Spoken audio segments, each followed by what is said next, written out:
Hi there. You good? Alison, on the phone, please.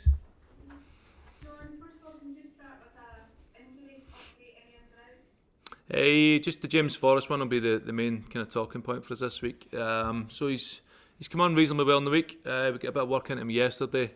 Had a bit more of a down day today, just to recover, and then we'll have a go at him tomorrow, just in terms of where he's at. So it'll be a very late call, but just with the position we're in and the magnitude of the game, we'll give it for as long as we possibly can and make a decision that late.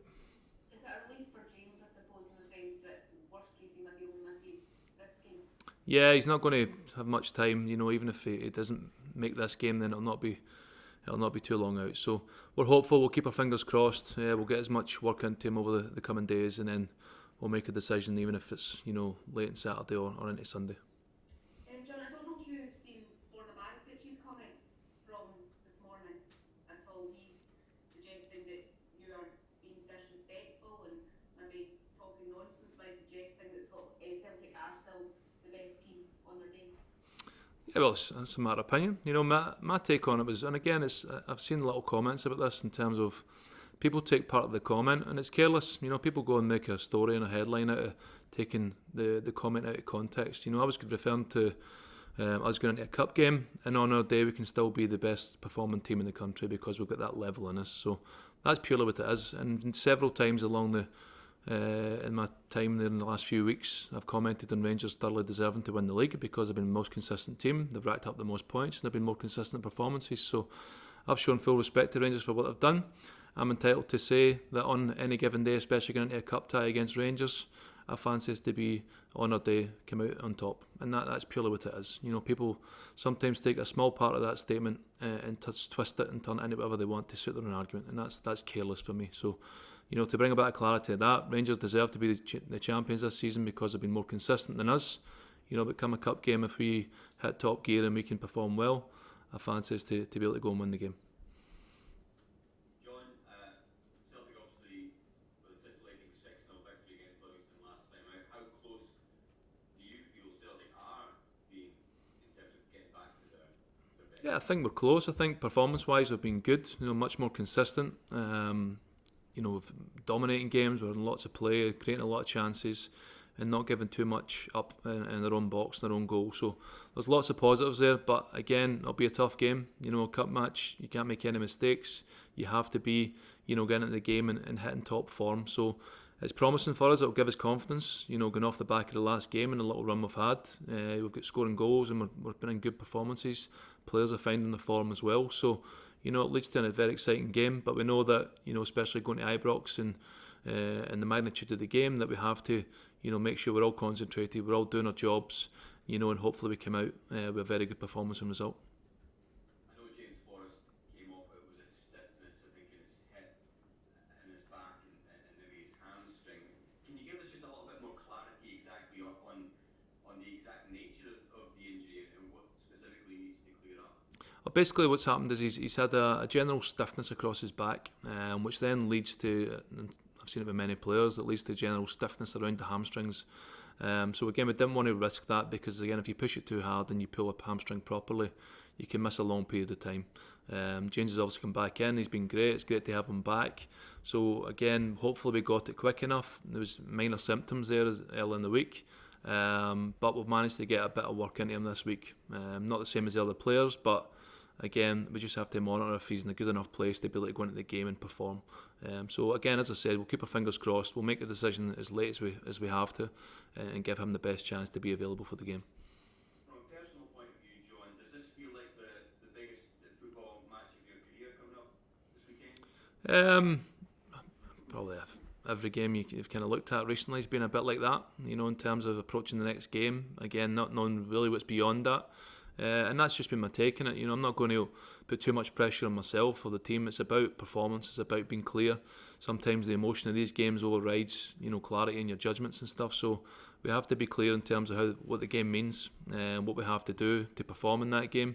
And hopefully that brings, a positive result. But we'll still be calm in it. We can't be, burning up too much emotion too long before the game. Hopefully we can, have that motivation later approaching the game so that we can use it to our advantage and come out with, real intent to go and make our mark in the game.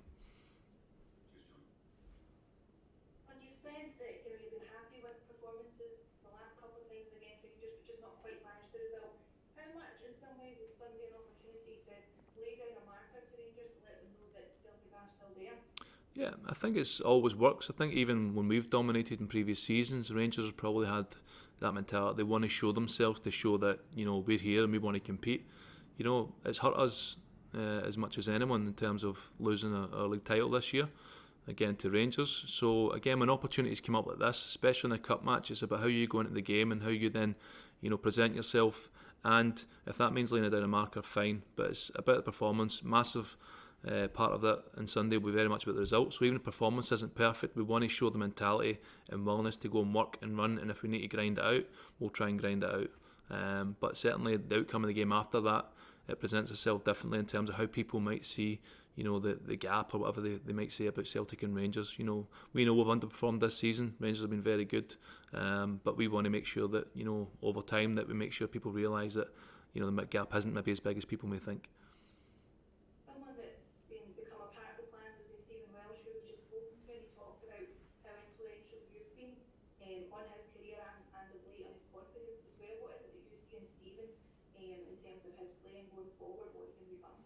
Again, biggest one for Stevens probably is not just ability but mentality. You know, I've seen it here with numerous players. You know, you have to have a strong mentality to play at Celtic. You have to be very stable, you know, and be able to control your emotion, and he does that extremely well. And being a centre back, he's one who probably for a period of time, even for you guys, you probably see him or he plays in games and he doesn't catch the eye. He doesn't make too many mistakes, but that's a good thing. You know, he doesn't do things that always makes headlines. But for a centre back, that's a good thing. It means he's doing his job. He's not making mistakes. He's not catching the eye for the wrong reasons, and he's just slowly but surely got better and better. And that comes with experience. You know, getting more exposure to the games, getting comfortable in the environment. You know, creating a partnership with Chris Ayer at the moment and John Joe. So he's become more and more comfortable in the environment, but he's the type of guy every day who just pushes himself to better himself. He always wants more information. He'll work ever so hard on the training pitch to improve his game, and I think, you know, that's only come through again because of him. We help him, you know, as coaches, we guide him along that pathway, but players have to take the responsibility themselves to push themselves, and he's did that, and it's no surprise he's reached the levels he has because, you know, he had that in his locker. But, you know, terrific for him, delighted he's committed his future to the club.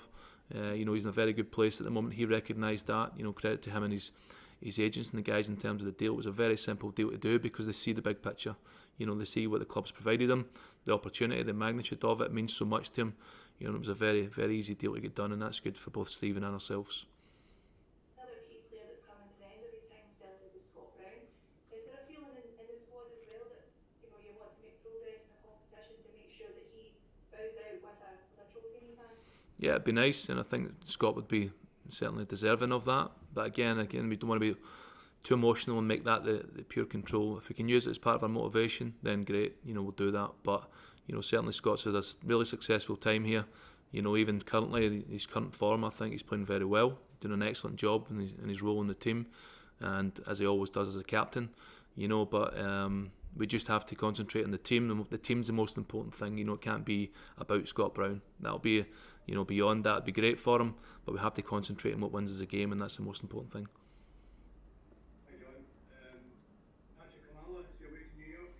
Yes, so Patrick's currently probably close to finalising the deal to go there. Again, it's an opportunity that came up for him, and, you know, for both parties it was a good deal. So, you know, again, I have a good relationship with Patrick. You know, spent a lot of time with him.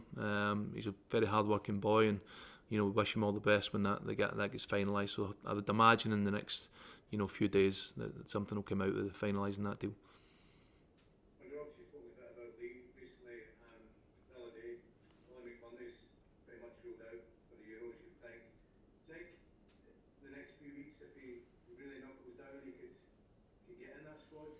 Yeah, he could, and again, it's sometimes we leave opportunities because of the quality we have in the squad. It's not always easy to get everyone game time, you know, and very much for Scotland, they would love a Lee Griffiths firing, but for us, we have to continue to make the right decisions for each game, you know. And Lee's trained; he's not missed a session, you know, in the last period of time for as long as I can remember. He's trained every day. He's working hard. Game time's been hard to come by, down to just decisions in games or decision getting into games. So he just has to keep working and make himself available, you know, and then we'll see what develops over the coming weeks, and then Steve will have a decision to make on that.